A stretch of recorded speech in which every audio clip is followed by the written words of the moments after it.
Understanding, mooning over someone, a deep dive.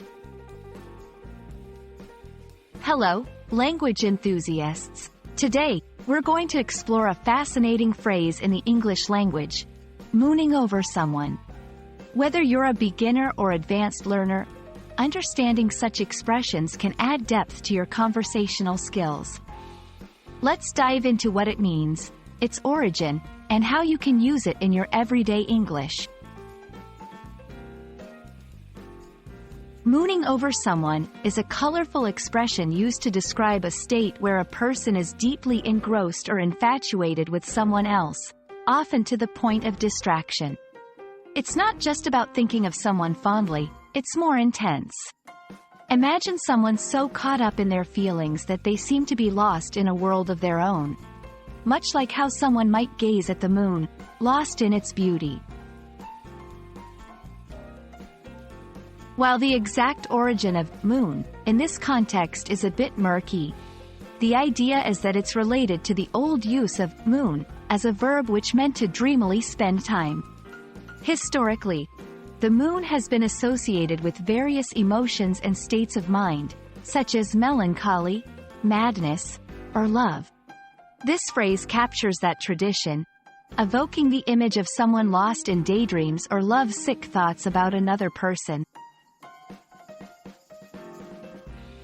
To understand how to use this phrase in context, let's look at a few examples.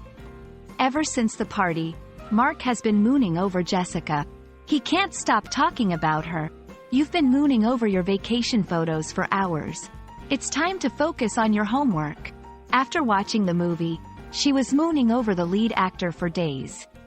These sentences show how the phrase can be used to describe someone being excessively focused on another person or even a memory, unable to concentrate on the present. When you want to use mooning over someone in conversation or writing, remember it's best used in informal contexts.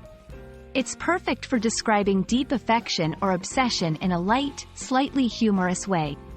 However, it's not suitable for formal or professional communication.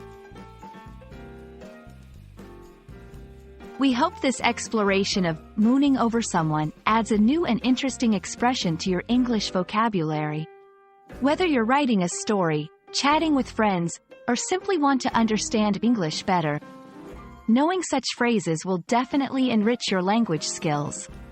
Until next time, keep learning and don't be afraid to express your emotions in English, whether you're mooning over someone or just basking in the beauty of the language itself.